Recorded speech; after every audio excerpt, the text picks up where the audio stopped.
Good evening to all of you. It's just a pleasure to see all of you and have such a wonderfully assembled group for tonight's discussion. I'd like to just introduce myself. I'm Dawn Sweeney, a former board member of both Save the Children and SCAN, and a current part of 100 Strong and the Abort Alumni Network. So I think I hit all four groups that we've invited here this evening. We wanted to continue a conversation that several of us had just a couple of months ago, really, but things were very different back then. A lot has evolved and changed since that time. And so we're delighted to have such a wonderful group of individuals to speak with us about the topics that we're here to discuss in terms of the election and election-focused issues as it relates to children. We had a call in July, so it was just a couple of months ago. Obviously, a whole lot has happened since then. We have a new presidential candidate. We have a very interesting political environment at the moment, which we'll hear more about this evening, and very happy to welcome all of you, members of those of you who are on, who are members of the SCUS board. Thank you for all that you do for children. That is a magnificent contribution that you're making for the world, and we're grateful to you for that. 100 Strong members, that's our philanthropic leadership group of women that was founded by a handful of our SCUS board members a few years ago. We have with us this evening the two co-chairs, Anya Salama and Corinne Bassler, both with us this evening, and thanks to both of you for all that you do in leading 100 Strong. The board alumni network, Sunil Sani is the chair of that, doing an amazing job of engaging former board members in the continuing in the work of Save the Children. Sunil, thank you for all that you do, and welcome to all the board alumni who are on the call. And then finally, and importantly for every conversation, and particularly this one, the SCAN Board of Trustees under the leadership of Christy Gleason. We have the board chair, Cynthia Nava, who is a board member of SCAN with us this evening. And Cynthia and all of the SCAN board, we're grateful to you for all that you do. This will be an important conversation this evening, especially with the election just 3 weeks away. We're very, very honored and delighted to have with us this evening all of our speakers. Want to begin by introducing Mark Shriver. Mark, as many of you know, and likely all of you know, has been involved with Save the Children now for over 20 years. For those of us that have been with him in that 20-year journey, some of us have aged. Mark somehow has not, but he looks almost identical to the way he looked when I first met him literally 20 years ago. So there's something to be said for that. Maybe that humanitarian spirit just keeps you young. If that's the case, that's good news for all of us. Mark led, as many of you know, Save's US program for many years. He was integral in all capital letters in the creation of SCAN initially, some 10 years ago. And that was, as you know, founded as the political advocacy arm of Save the Children, and turns out to be a very, very important part of the arsenal of tools that we have to advance the interests of children. Mark himself was an elected official, is a former state legislator in the state of Maryland. Obviously, he has a unique perspective. He has very, very deep knowledge at the intersection between politics and children's issues and issues in general. I wanted to just acknowledge, Mark, for you and your family, how deeply sorry we are for the passing of your aunt late last week. Ethel Kennedy was an absolute American and global, really, treasure. Many of us know that she received a Presidential Medal of Freedom from President Obama in 2014 for the dedication that she showed over her lifetime of advancing the causes of social justice, human rights, environmental protection, and poverty eradication and reduction at a minimum, by creating, as President Obama said, countless ripples of hope to affect change around the world. And we've witnessed that in her life. We witnessed that in your life, Mark, and from all of us to your family.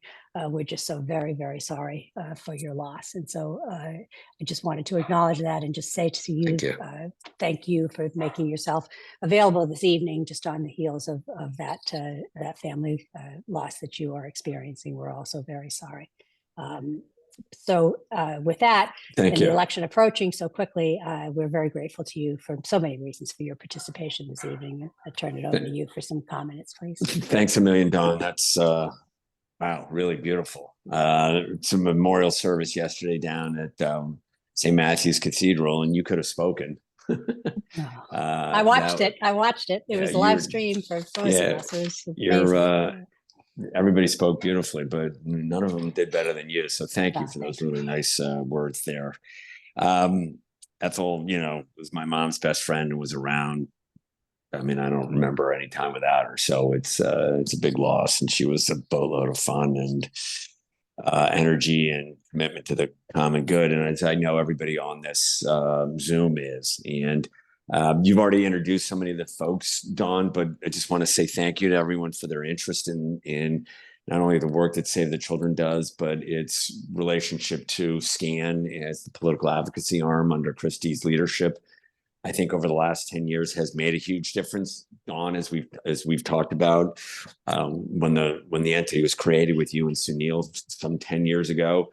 I mean, it is the intersection of policy and politics and making sure that kids' issues are not forgotten, that they are front and center, right? And for so many years, kids' issues have not been a priority. I mean, politicians, as we said years ago, have this bobblehead syndrome where everybody tells you you're doing God's work and they all say it's really, really important. And then when push comes to shove, kids get the short end of the stick. They don't get the resources either domestically or internationally. And that's why both the work of Save the Children on showing how to do the work and then SCAN on advocating for systemic changes are such an important 1-2 punch.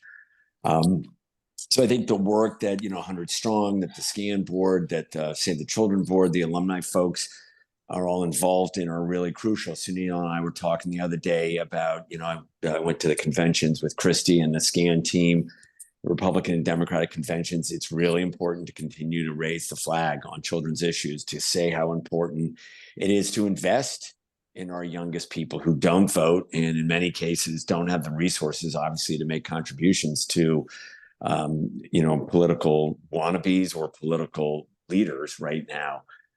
So the work that this group is doing and continues to invest in is really, really important. And this presidential election is going to come down to a handful of votes in a handful of states. It's going to be that tight. It's going to be, a couple 100,000 votes, if that, across 7 states. I mean, I'm really interested to hear what our, fellow panelists are going to say here. But I think it's really going to be tight. It's going to be tight not only on the presidential level, but I remember a couple of years ago, Dawn, I know you live over in Virginia, but if memory serves me right, the state legislature in the House was tied. And the last seat, it was tied. And they had to flip a coin. And I think a Democrat won, which meant that the House was evenly split. And then they had to flip a coin about whether a Republican was going to lead the state legislature or a Democrat. It was literally the flip of a coin because it was tied.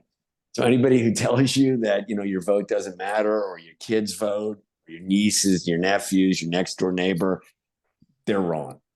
We have to get, as Teddy Roosevelt said, get off the sidelines and get into the arena, get engaged, stay engaged, advocate, and have your voices heard. Because if you don't, we really have no one to blame but ourselves, particularly on kids' issues. And then I'll shush up and turn it over to you, Christy. It's not the number one issue across the board. There are other issues that have taken more importance in people's minds. In my mind, there's really no other more important issue. So we have to, be strong. And there's the old Margaret Mead line that never doubt the power of a few committed people to make change. In fact, it's the only thing that ever does. So a small group of people can make a big difference, not only on state elections or local elections, but on federal elections as well. So Christy, super excited to be here. Excited to see some new faces, see some, I don't want to say old faces, friends that I've known for a while. I think it's a great group and it's super important, right? Christy, you've been in politics, you've been in policy, you've been on the Hill, you've dealt with internationally and domestic issues. And, you know, when I was in the state legislature down in Annapolis, Maryland, a few committed people come into the door there. It can change your perspective. I was talking to, and then I promise I'll be quiet, Congressman Malone, Congressman McGovern, who's doing a bunch of work on human rights issues down in Central America. And I said, how did his boss, Congressman Moakley, whatever it was, 30 years ago, get interested in it? And he said a couple people came in from Worcester and told him about the human rights issues going on in El Salvador. And he turned to me and said, are you interested in it? Take care of it. And it changed his life. So it was a couple of constituents literally showing up in Moakley's office in Worcester, telling him about an issue that you wouldn't think a congressman from Worcester, Massachusetts would care at all about what was going on in El Salvador. But that's what it can do. So everybody on this phone's got a story, on this Zoom's got a story. It can make a profound difference and literally change lives, not only here in the US, but around the world. So Christy, tell us a little something. I'm throwing it over to you, right? Thanks, Mark. I appreciate it. Thanks for being here. And Dawn, Thank you. Dawn, I just want to start by saying thank you for opening tonight and for your work across many of the groups that are represented here. But I also, have to take every occasion to thank you for your work on the SCAN board. So if you appreciate my work, thank Dawn, because Dawn was vice chair of the SCAN board when I came here. And if you take exception to my work, blame Dawn, because Dawn was vice chair of the SCAN board when I came here. So I am really not worried about that one at all. Well, look, I want to thank everyone for being here tonight. I really enjoyed our conversation back in the summer. I was remembering the fact that when we all met the last time, we were literally right between conventions. Republican convention had happened and we'd come back, and it was before we went to Chicago for the Democratic convention as well. As many of you know, I spent a number of years as a political campaign manager, as well as working in government. So the campaign manager in me will start by reminding all of you that there are 19 days left until Election Day in this country. And we, I think, are up to about 14 states that are already doing in-person early voting. Every state has absentee balloting going on right now. So for those of you who think that there are 19 days left to campaign, no, my friends, people have already cast hundreds of thousands of votes in this country for this election. I am pleased to be here tonight to have a conversation with two people who I know and have worked with, Jonathan Cott and Lori Weigel. Jonathan is a partner these days at Capital Compliance. He comes to this work with more than 20 years of experience in communications and in policy work. I got to know Jonathan when he was a Senate staffer, and where he worked spent about 7 years with Senator Joe Manchin, and also worked with me not once but twice, because apparently he likes pain, working with Senator Chris Coons. But his work included work in the House. His work included work in the private sector. He has really seen the space from all sorts of directions. He has been involved in both the policy and governmental side, and he's been involved in the political side as well. So Jonathan, I thank you for being here. And every once in a while, I find Jonathan more often than not on Fox News appearances.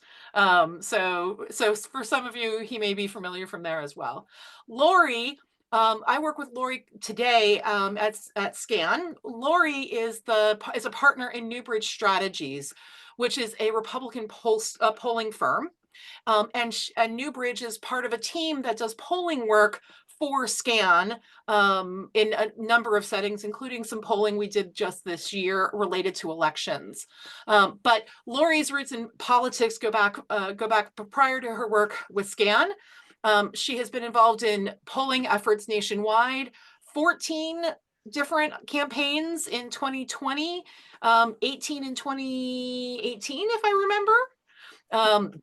But she's worked in a number of different places. She was a partner at Public Opinion Strategies before, and has been, as someone who's talked to the media and been cited widely as well for her work. And I was just mentioning, as we were getting ready for this call, that I've enjoyed some focus group work that Lori has been leading at her firm now, which has been really interesting in the context of this election. So join me in thanking both Jonathan and Lori for joining us. And what I plan to do is ask them each just a couple of questions and then really leave as much space as possible for everyone else to ask questions. So the first question I'm going to ask, I will actually pose to both of you. As both of you know, childcare is a huge issue that we focus on, and with the elections coming up, we've seen that early childhood education is really at a crossroads. And frankly, we're seeing it discussed far more in this election than we have seen in many past elections. The cost of childcare is continuing to rise. That is also driving that's a big reason why we hear more voters talking about it, and we hear therefore more candidates talking about it. Some families these days find the cost of childcare for 2 kids exceeds the cost of housing, whether that's rent or a mortgage. This year, SCAN conducted some polling that Lori was involved in that showed that voters from across the political spectrum, regardless of their party affiliation, regardless of which candidate for president they were supporting at the time, both saw the issue of the affordability crisis and the need for government action as really important. So what I want to ask both of you is, from your perspective, how do you see the issue of childcare and early education playing out differently in this current election? And what do you see as the possibility for bipartisan support for this issue to help solve this issue coming out of this election? Lori, you're nodding, so that means you win. You get to go first. Oh, great. Okay. Well, you cited all the amazing polling numbers that we have. I mean, there's a very clear reason why childcare has been elevated to this extent. And it took place really during the pandemic. There was a point in time, and we've done work on this issue for decades now. There was a point in time where I wouldn't have seen, say, a senior Republican male telling me how childcare is a big problem in this country. And that's something we have heard in focus groups where they are volunteering this as a concern and an issue, and recognizing that there's a lack of quality, affordable childcare in a way that we never heard before. And I think the pandemic exacerbated that. And then obviously this inflation crisis that we're having has even pushed that further. So people are saying, placing the cost of childcare, while it may not personally affect them, they're saying this is a problem that extends to people I work with, people in my community, and they're really seeing this in a way that they didn't before. So I think it's crossing party lines, and it is touching people in a very different way. They're also connecting it to the economy in a way that we used to not see. Shortages of good workers, things like that. People are really noting that and saying, well, we need more people to be able to work, and a lack of quality, affordable childcare is therefore a problem for our overall economy. Jonathan, how do you see it? What are you seeing play out in this election that might be a little bit different than what we've seen in past elections? I think having the vice president on the ticket and her sort of background and experience with childcare, she talked about it at the convention, she's talked about it at the debate. I think when you have somebody who actually has that experience, I'm not bashing Donald Trump, but I don't think any of us think Donald Trump has struggled with the idea of the cost of childcare, the cost of education. I think the pandemic did really play a role in it, because parents started to see how important it was. Even when they were home, they needed childcare. And then they started to look at their bank account and realize, wait, if I go back to the office, that means I now have to pay all of this extra money. And you're also seeing the sandwich generation, because we're suffering so much with senior care, that you have middle-class families trying to pay for childcare and senior care at the same time, with inflation rising. So it's now an issue that's impacting a lot more people than it usually did. And I think that's why it's becoming such an important issue right now, because so many people are impacted by it. I know you're seeing a lot of people. I was out on the campaign trail yesterday in Pennsylvania, And a lot of people were mentioning the idea that their families were deciding, would one of the parents quit their job and stay at home because it was cheaper? And having to make that decision was really tough for them. That's going to be a voting issue for them a way it wasn't 10 years ago. So I do think both Democrats and Republicans are hearing from it. And it's one of those issues that isn't regional, it isn't economical, you know, it's not, oh, this is a Florida issue, or this is a rural, you know, Appalachian regional issue, or, oh, this only happens out west. This happens everywhere across the country. You know, everybody making under a certain amount of money is impacted by it. And that's why I think you're seeing people wanting to work across the aisle on it. And I think come next January, February, you're going to want to see people work in a bipartisan way, because it's a good win for them. And it's a good thing that they can go home and message to so many different constituents. Christy, I would just add that Mark talked about stories, and I was presenting survey data to the Republican governor of Nebraska's chief of staff. And I'm going through all these numbers and telling him how it has bipartisan appeal to fund childcare and all this stuff. And he says, oh yeah, I know this is a problem. My wife and I had a baby like 9 months ago. We struggled to find childcare. He told me his whole story. And, we said, maybe you should tell your boss this story too, because this is exactly what we're hearing from thousands of his constituents. And so it really sort of drove home to me that this is, again, not a red state, not a blue state issue. It's really across the board. And, and we're seeing it in all the data, not just nationally, but at the state level. So that was a perfect story, sort of flipped on its head in terms of the candidate being the one having the story there. Yeah, I just had a friend who had a baby in DC. They're both Senate staffers. They called the mom's family, the dad's family, and the third call was to sign up for Senate daycare.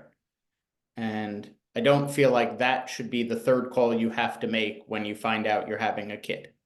But it is right now, and they're two middle-class people who own a home in Virginia. And that's an unfortunate point that we've gotten to in this country, but that shows you how important of an issue it is. So Jonathan, just to be clear, so what you're saying is when they found out they were expecting, they called and told their parents, and then they got themselves put on the waiting list for childcare. Yep. Got it. Just what a land, just like, not at the end, at the very beginning. Yep. So I want to ask about one other question, and I do want to turn and give you a moment of punditry. So on the so the fun stuff is coming in a second, but first I want to talk to you a little bit about the other issue we focus on a lot, and that's child hunger. We know about the food security issue and frankly the food affordability issue that families are facing in this country. Millions of children are experiencing hunger in the U.S. And this is a critical moment for in terms of how we are able to move forward in solving that problem. I would love to get a sense of how you see, for lack of a better way of putting it, a little bit of the politics around food. Here's what I really mean. This is an issue that there have been moments in our history where it's not really been that political, or at least not partisan, but often questions about school meal incentives and feeding kids in the summer and the future of the SNAP program, which is used to be known as the food stamp program. Like that feels like there are times when that's been getting a little bit more political lately. And so I would just love to get your perspective on whether there is an opportunity for bipartisan action after this election, and whether the way that it's getting discussed in the campaigns is either helping that, or whether it's making some of this more political. And Lori, since I know you did polling on this, I'm going to turn to you first. Great. Okay. So I think that, yes, I think there is an opportunity for bipartisan action, but we've seen this weird problem where they're just kicking the can down the road on the farm bill. That is highly unusual. We've worked on and presented data on the Hill related to the farm bill for years, like, and it was sort of regular as rain in terms of every 5 years, here we come, and we're talking about the farm bill. And, you know, suddenly that has changed. So that's unique and unusual. I'm not quite sure how that gets resolved. But I would say that, you know, for the voters, they are quite clear. I mean, they're facing rising grocery costs as well. They think government ought to be doing more, not only to address childhood hunger, but just to bring down the cost of groceries for all of us as well. It's literally number 2 to the cost of housing, which has gotten a lot more attention in terms of at least the presidential campaigns. So, and the other thing is that we have seen in that polling that when we tell people the amounts that are being provided in SNAP, I think it was a typical family of 4 gets SNAP benefits at about $6.20 per family member per day. I mean, people are aghast, and they immediately say, oh, we ought to increase it. And not just because of the amount, but because they also understand that nutritious food tends to cost more. And there's a real, I was having discussions related to farming actually last night with a bunch of Minnesotans, and, you know, there was a real sense that, you know, farmers markets, typically, you know, they're just talking about how expensive food was and that we need to support local food production as well. So I think that once people have a little bit of perspective, then it tends to be helpful. I think the other thing that I've learned talking to through some of the research that we've done for you, Christy, is some of the ridiculous rules and regulations. And hopefully on the Republican side, they'll be able to see, hey, some of these things don't make sense in practice, that people are struggling, they're having difficulty accessing SNAP because it's like, you know, pages and pages of, you know, bureaucratic red tape that's preventing people from being able to access this. So I feel like as a Republican, that's something that shouldn't be the case. And we shouldn't have people barred from a program because of, you know, bureaucracy and red tape. Thanks. Jonathan. I have seen some move towards bipartisanship on this issue, not enough. I think we're sort of working around the edges of, you know, can we, you know, allow more nutrient dense food? Can we give exemption, you know, can we give a pass and allow them to use food stamps at farmers markets or things like that? Unfortunately, I don't see the bipartisan movement in dramatically increasing the amount of money we provide in food stamps, or the absurdity of, you know, cutting off school lunches in the summer, or, you know, denying kids a diploma because they have a school lunch debt, things like that. So I think a lot of discussions on the Hill haven't gotten to the real core of the problem. We're nibbling around the edges. And I think your polling is right. When people find out the actual facts, it changes opinions. I don't think people have the data. And if we can get them that, I think you can see some movement. But, you know, there's been Freedom Caucus bills that, you know, for I don't want to dissect the bill, but the bill basically said, you know, for those people who were in rural West Virginia using food stamps to shop at the dollar store or the Walmart, you now have to shop at Whole Foods. And if that's 100 miles away, so be it, because we want you to buy healthy food. That doesn't really take into account the reality of the situation. And I think we have to address that. And it's, you know, it's not a rural or an urban problem. It's not a black or a white problem. It, you know, no kid should be hungry in America. Like we have to start with that baseline agreement in Congress, and then work up from there. I'm hopeful that in a new Congress, we can start seeing movement there, but I do think, or you're right, like getting the data out there to them and explaining, this is what people are actually living off of. I know, it used to be sort of the popular thing for a member of Congress to try to live on food stamps for a week. I would encourage every member of Congress to try to live on food stamps for a month. And if they made it a week, I'd be impressed. I don't think they would. So I'd love for somebody to propose that bill. But don't know that it would get the votes. But I think there's movement, but I do think there's a lot of work that has to get done in, getting more data out there. And once we do that, you can get stuff. Cory Booker and Bill Cassidy are working well together.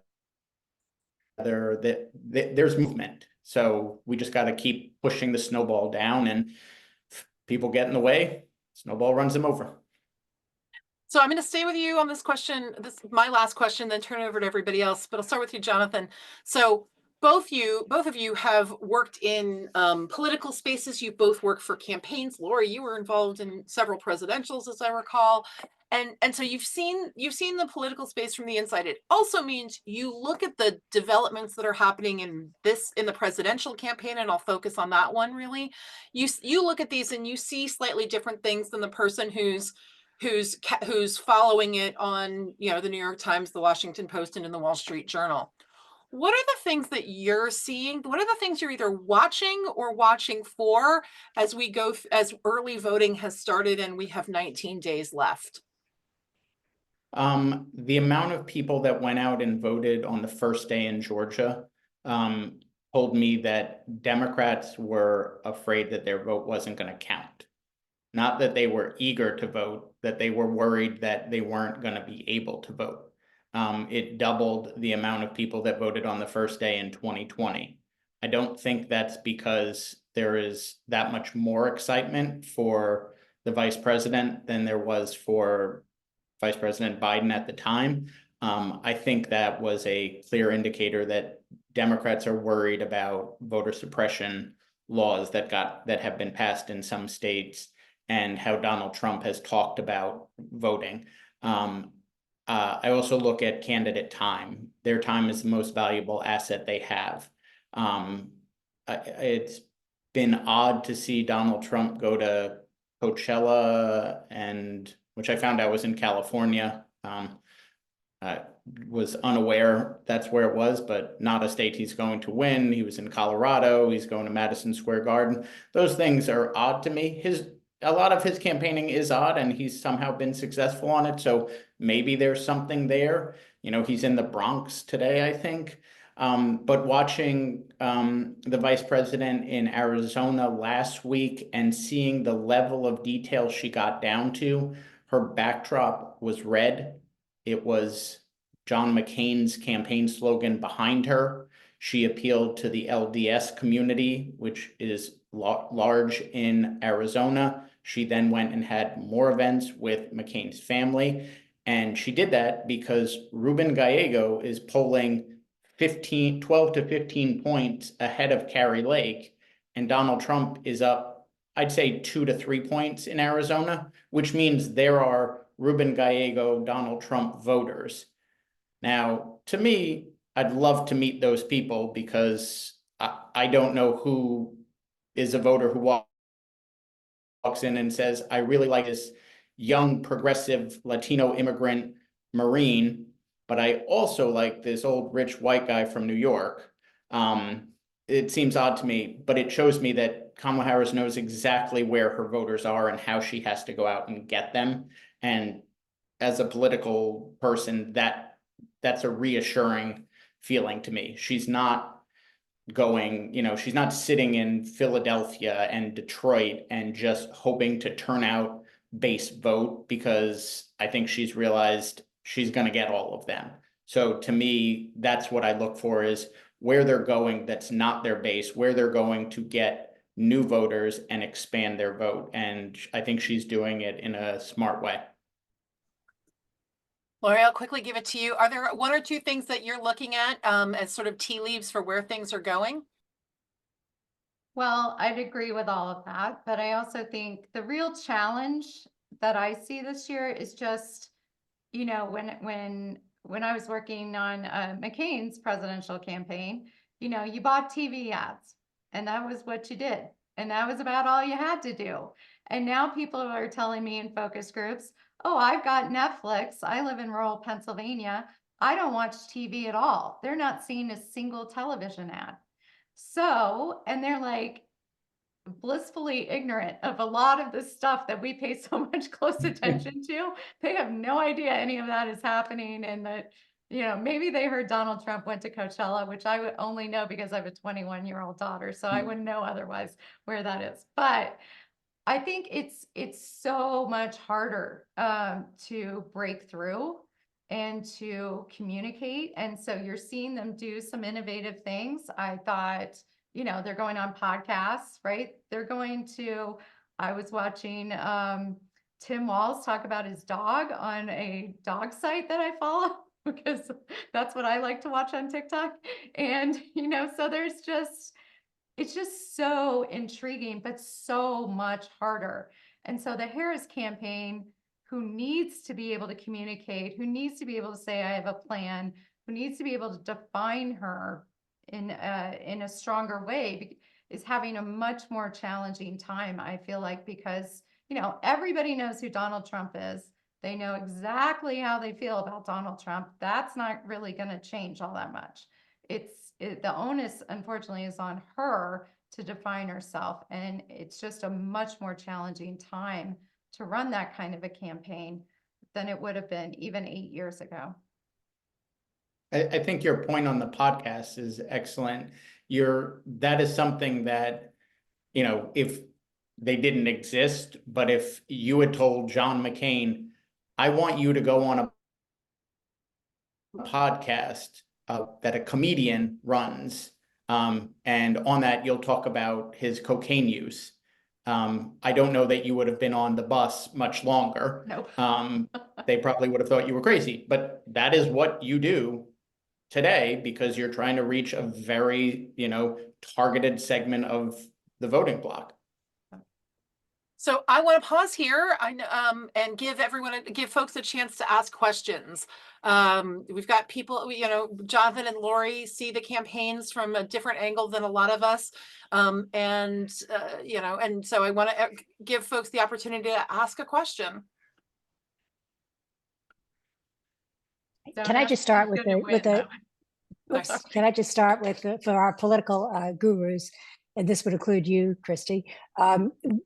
Do you think that the shorter campaign cycle, as it turned out, that Vice President Harris has, given when President Biden announced he was not going to be seeking re-election, do you think that shorter cycle has advantaged her or disadvantaged her, or both in different ways? I would say a huge advantage to her, and you can see it in had it been even shorter. I think had the election been 3 weeks ago, she would have won.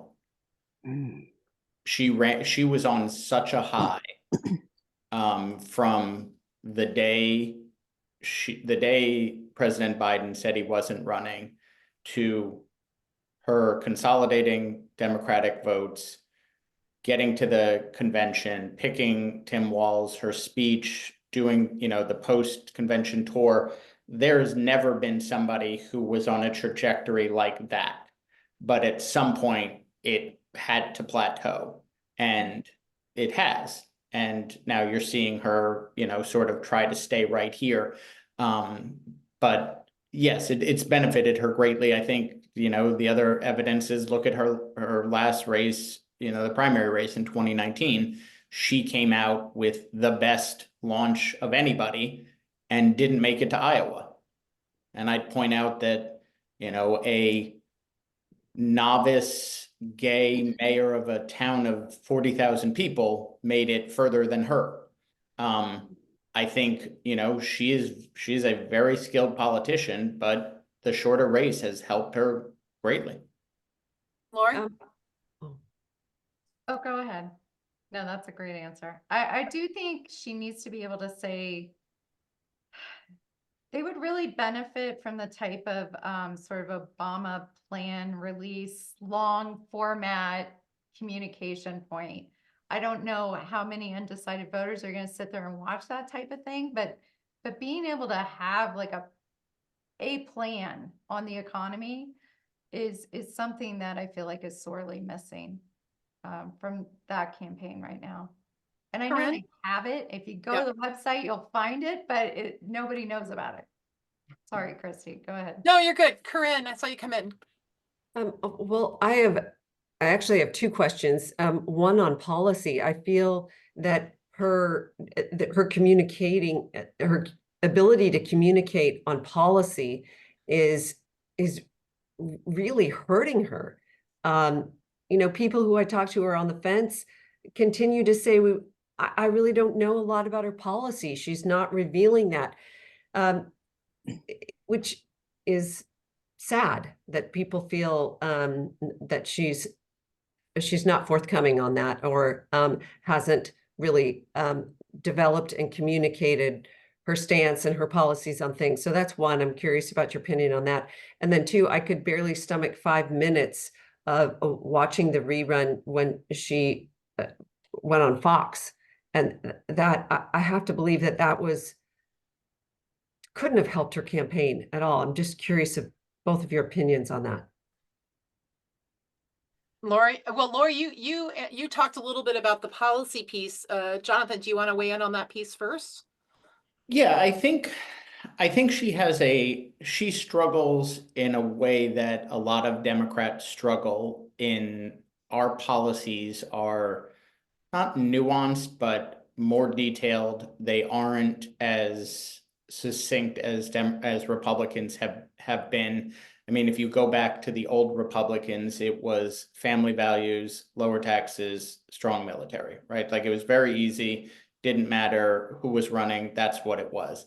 Democrats don't have that, right? We have middle-class tax cuts and incentives for small businesses and, you know, strengthening whatever type of family you have, and we'll be supportive of it in any way, and a military that, you know, combines our social justice values but doesn't spend too much, you know, so like we struggle there.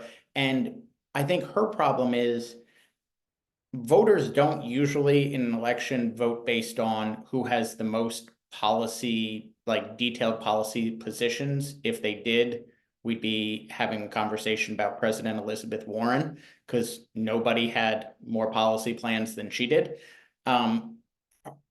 Harris's problem is she has to introduce herself to the country, and she has to then tell them what she's going to do. But she also has to tell them what she's going to do different from Joe Biden and why she hasn't been doing it for the last 3.5 years.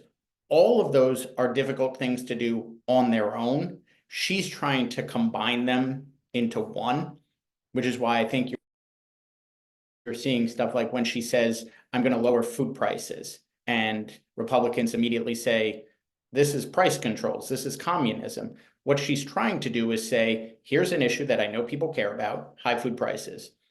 I'm going to tell you something about my background. I grew up poor and struggled to get food. I'm going to tell you something about my professional experience. I'm a prosecutor. I'm going to take on people who, you know, have monopolies or price gouge. And she tried to like push those into one ball of issues and then, you know, rollout. And I don't know that it's working.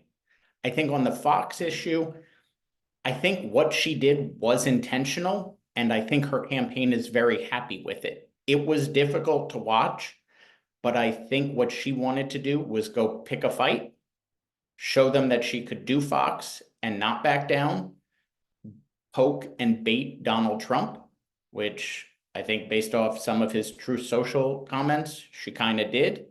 And one of the reasons I go on Fox as a Democrat is there are a lot of Democrats, independents, and undecided voters who watch Fox. They just have more viewers than MSNBC and CNN, sometimes combined. So while it was difficult to watch, and I watched it a couple times, I do think they probably think she did what they wanted.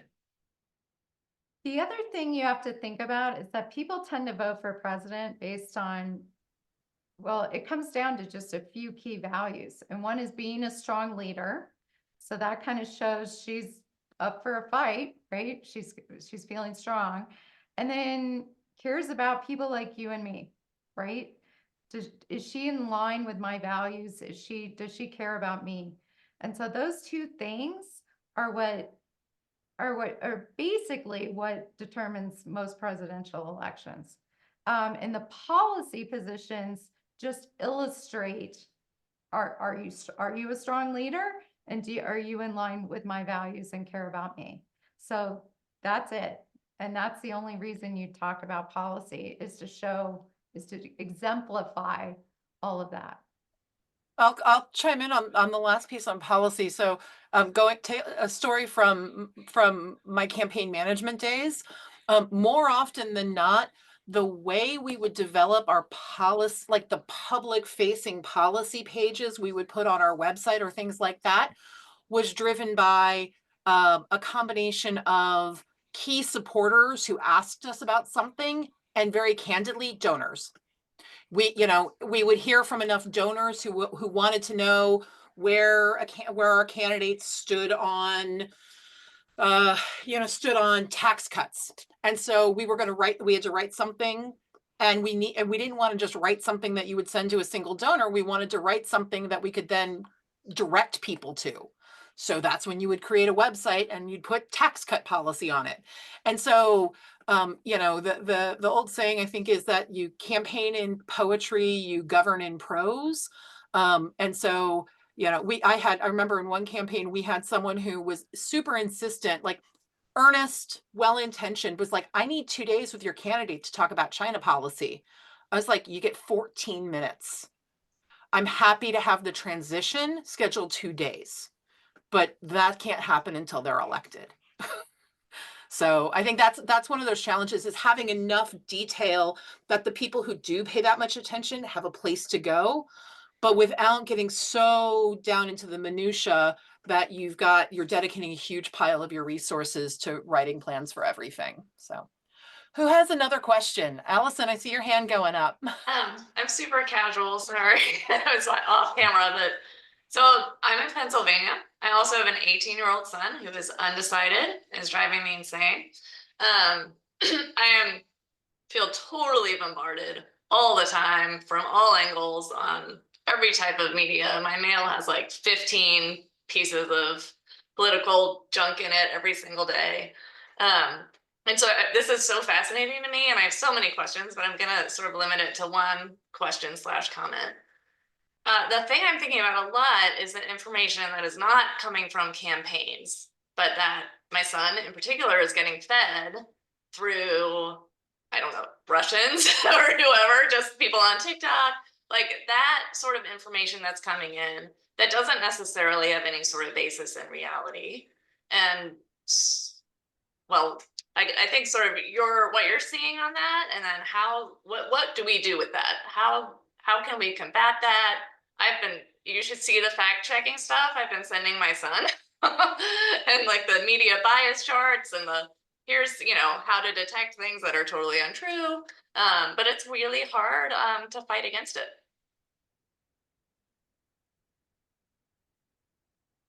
I'm watching you two rock, paper, scissors each other.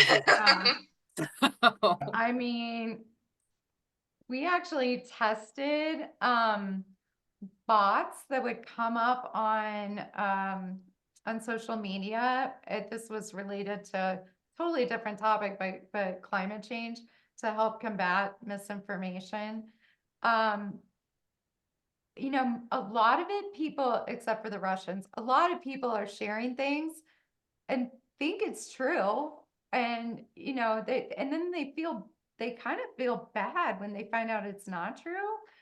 But we also have a group of people that they are so entrenched in a certain worldview that they are not, the fact checking doesn't work.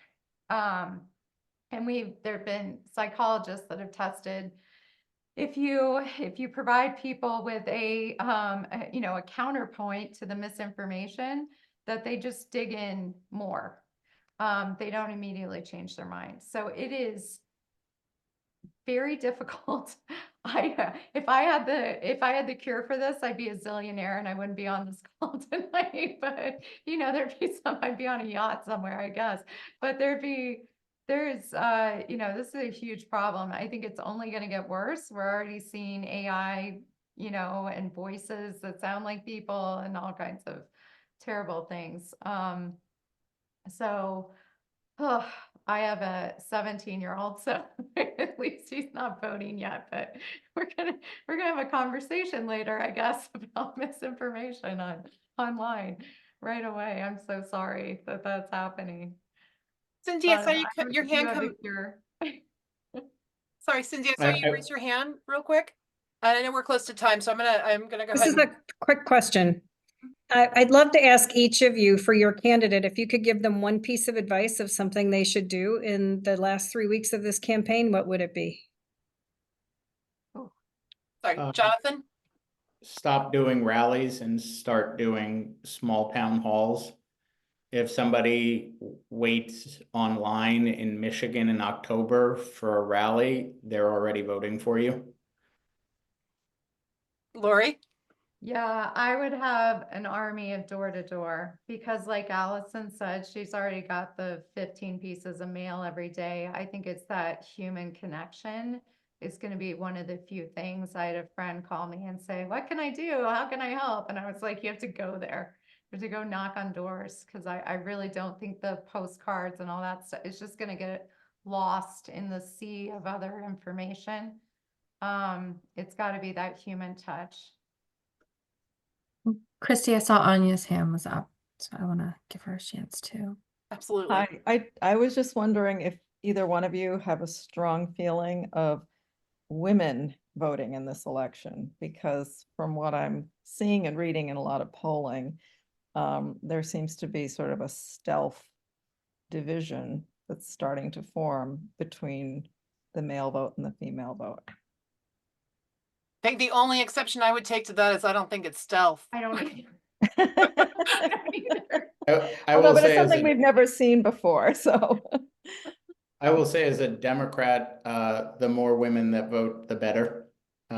If only women voted, there would only be Democrats. They vote pretty overwhelmingly. And I think this way, this election will be even greater. I think women make up 52 to 54% of the electorate, and they vote Democratic in probably like a 58 to 60% in some elections, something like that. So I think you'll probably see a greater margin this time, but you're also seeing a greater margin of the male vote. So I think Trump is trying to bring out more white men who haven't voted in the past. And I think Harris is trying to bring out more women who haven't voted in the past. And I think whoever does a better job of that probably will win. Lori, any other thing to add to that? No, but I mean, I did polling I wrote articles on the gender gap in 1996. So, I mean, it's been there, but it has been exacerbated, and it is biggest with the youngest people. So that gender gap is massive among those, under 35-year-old voters, especially under 30s. I don't know how those young people are ever going to get married because they do not see eye to eye on very much. The funny thing about that, Lori, is there was a piece out either today or yesterday that literally was about how people who are dating view other people based on their voting. Oh. And about whether people will swipe left or swipe right based on the political views of people that they are interested in. So, so that goes back to your statement about, I don't know how many of those guys are coupling up. So I tell you, my 23-year-old daughter would never date a Republican. Yeah. She is hardcore. And Anya, I've heard that too, that when you say stealth, that it's sort of like there's more split households potentially than in the past, and women who are potentially not, who may not be voting for the same individual that their husband is voting for, whether or not they say that. I have heard that, so Yep. who knows?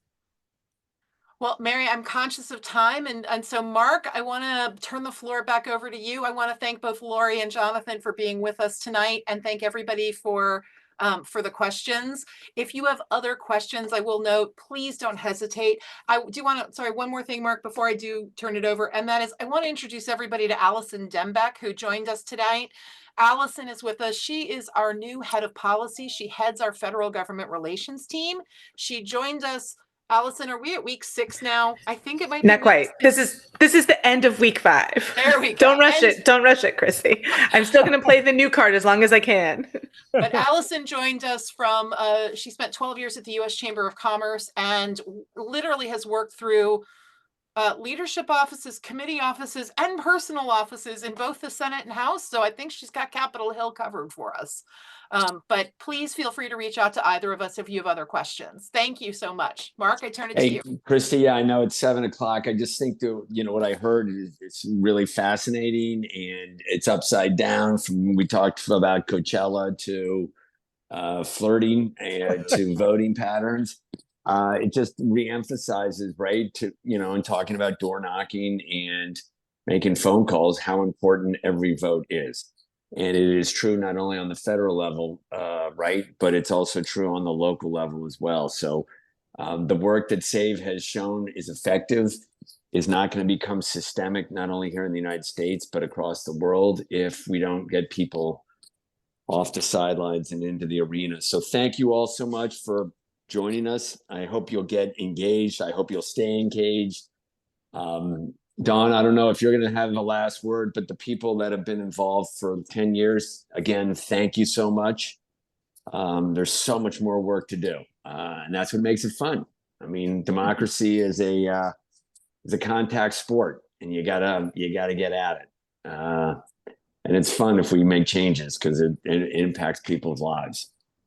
Dawn, do you want to say goodbye? I just want to say, I think this is one of the best conversations we've ever had. And I'm glad you recorded it so we can share it with you. I'm talking about, you're part of it. Yes, definitely. Thank you. But thanks, that was one of the best conversations I think we've ever had as a group. So I'm glad we recorded it. We can share it more broadly. And a deep thanks to Jonathan and to Lori specifically, and Christy for pulling this together, Mark for being here, everybody for participating. Great. I think this was terrific. Just It's terrific. great. Thanks. Thank you. Thanks, John. Good night. Thanks, everyone. Bye. Remember to vote. Wow. Already done.